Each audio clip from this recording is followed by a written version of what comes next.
segunda carta de Juan y la tercera carta de Juan, porque estos son dos cartitas pequeñas, y más o menos yo creo que las podemos trabajar esta noche sin mucha dificultad. Hay un elemento interesante con respecto a estas dos cartas, y es que en las dos cartas el encabezamiento dice, en segunda de Juan, dice el anciano a la señora elegida y a sus hijos. Y la tercera dice de nuevo del anciano al querido Gallo.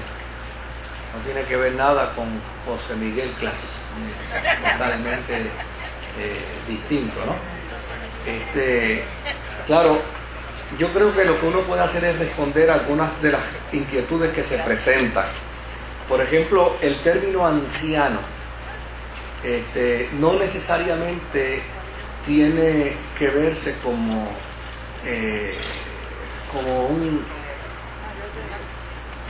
un término eclesiástico, no necesariamente tiene que verse con un término eclesiástico.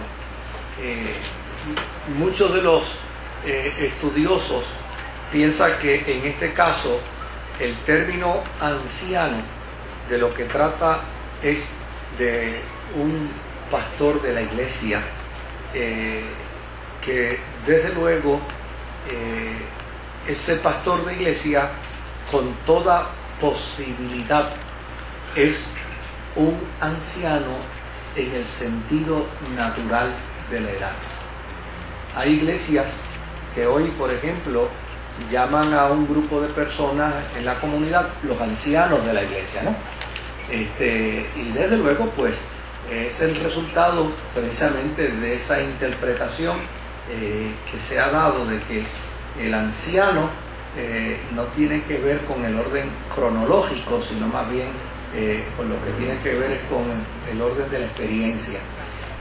Y eso, pues, no está mal, pero la palabra anciano es original de la palabra presbítero, y el término presbítero es un anciano en sentido natural de la edad. O sea, no tiene que ver nada con el elemento del título que ostente dentro de una denominación. Eso yo creo que es importante, porque obviamente una iglesia puede tener un anciano de 20 años, ¿verdad? Una persona anciana que tenga 20 años cronológico de edad, y a lo mejor lo ha elegido pues porque entiende que es un joven capacitado, con unas virtudes y con unas capacidades. Pero aquí el término anciano no se trata de ese concepto, sino más bien se trata de alguien que cronológicamente hablando está vinculado a la ancianidad cronológica, a la ancianidad natural. Claro, cuando trabajamos con el documento del Apocalipsis, gracias, ya yo le iba a decir ahora estaría anciano, pero no en el orden cronológico, sino en términos del ministerio, pastor.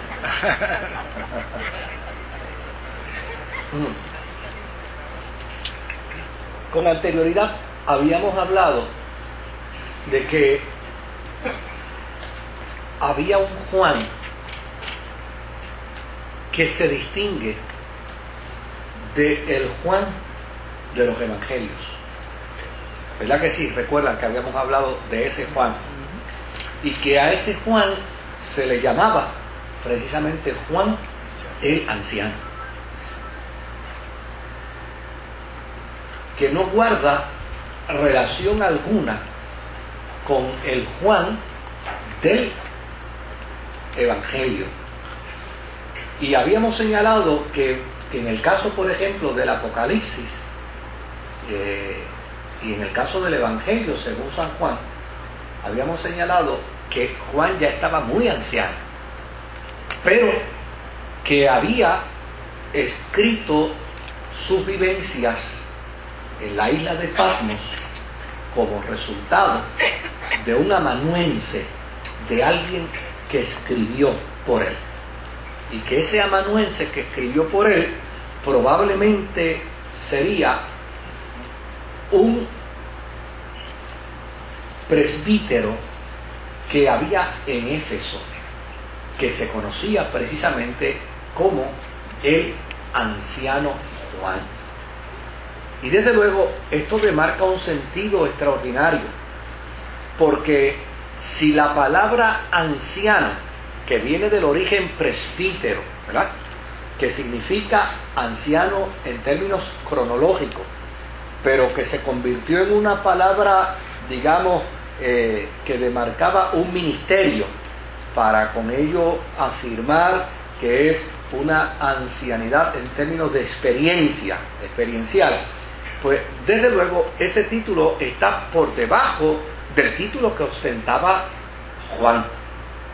Juan no era un anciano, Juan era un apóstol.